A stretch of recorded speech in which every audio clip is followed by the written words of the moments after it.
अजितदादांनंतर आता सुनेत्रा पवार राष्ट्रवादीच्या सर्वेसर्वा पक्षाचे सर्व संविधानिक अधिकार आता सुनेत्रा पवारांकडे। राष्ट्रवादीच्या विधिमंडळ गटनेतेपदीही एकमताने निवड।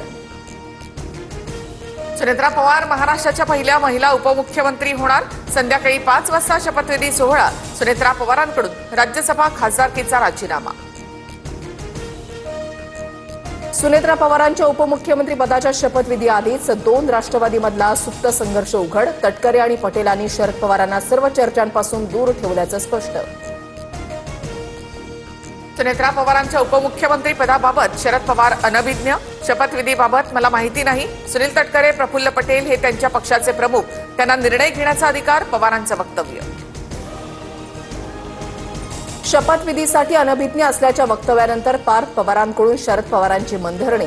सुनेत्रा पवारांच्या शपथविधीचं निमंत्रण। सोहळ्यासाठी शरद पवारांच्या उपस्थितीकडे लक्ष।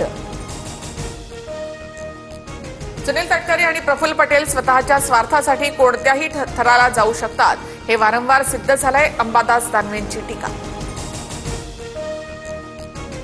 दोन्ही राष्ट्रवादीच्या विलिनीकरणाबाबत 4 महिन्यांपासून चर्चा। 12 फेब्रुवारीला घोषणा होणार होती। शरद पवारांचा गोप्यस्फोट। एकत्र येण्याची दादांची इच्छा ती पूर्ण व्हावी अशी आमचीही इच्छा। पवारांचं भाष्य।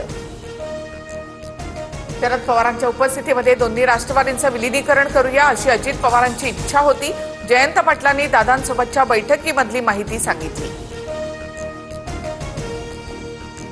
दोन्ही राष्ट्रवादीच्या विलिनीकरणाबाबतच्या बैठकीचा जुना व्हिडिओ TV9 मराठीच्या हाती। 17 जानेवारीला शरद पवार आणि अजित पवारांची चर्चा झाली होती। अमित शहांनी पक्ष फोडून शिंदे आणि अजित पवार गट निर्माण केला। शहा फडणवीसच दोन्ही पक्षाचे निर्णय घेतील। दोन्ही राष्ट्रवादीच्या विलिनीकरणाच्या चर्चेवर संजय राऊतांचा निशाणा।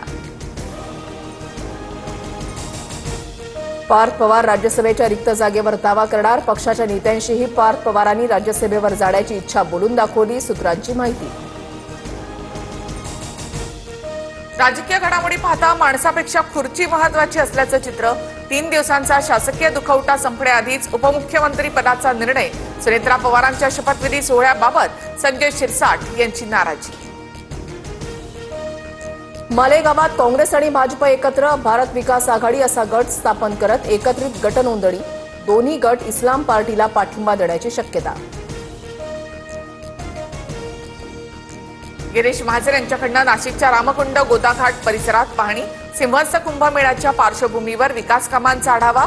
रामकुंड परिसरामध्ये अतिक्रमण काढण्यास सुरुवात।